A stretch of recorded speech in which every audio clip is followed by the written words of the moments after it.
Have you ever wondered why good people suffer? Why challenges seem to strike even when we're trying our best to live right? These questions have echoed through the centuries, and one of history's most profound answers comes from an unexpected source. A man who knew suffering intimately. Meet Paul, formerly known as Saul of Tarsus. Once a feared persecutor of Christians, he became one of the most influential voices in Christian history.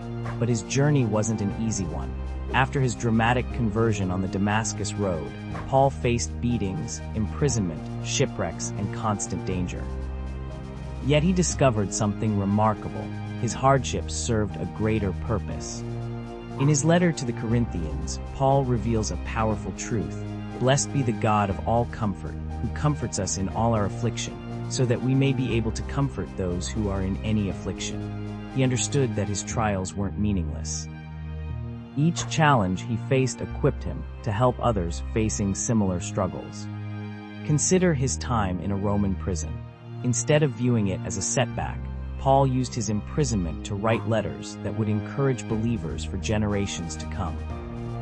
These letters, which now form much of the New Testament, were born from his darkest moments.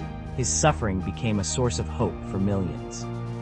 Paul explains that when we experience God's comfort in our trials, we become better equipped to comfort others. It's like a chain reaction of compassion. Think of it as someone who has survived a serious illness becoming a compassionate nurse, or someone who has overcome addiction becoming a counselor. Their pain transforms into purpose. In his ministry, Paul faced criticism, betrayal, and physical hardships. He describes being given a thorn in the flesh, a persistent problem that God chose not to remove.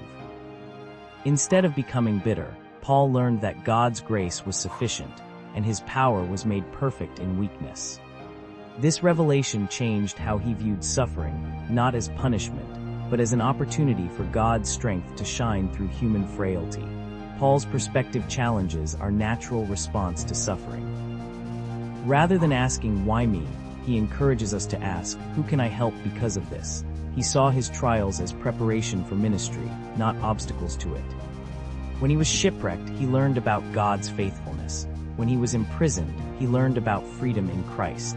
When he was rejected, he learned about unconditional love. His message resonates today because suffering is universal.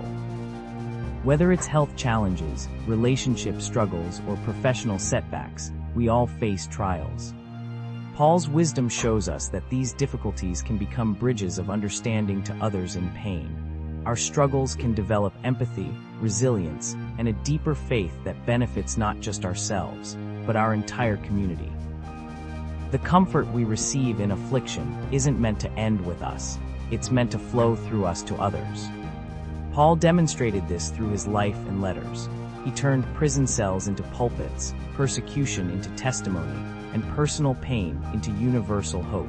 His example shows us that our darkest moments can become our most effective ministry opportunities. Paul's message isn't about seeking suffering or minimizing its impact. Instead, it's about finding meaning in our challenges and allowing them to shape us into more compassionate, understanding people.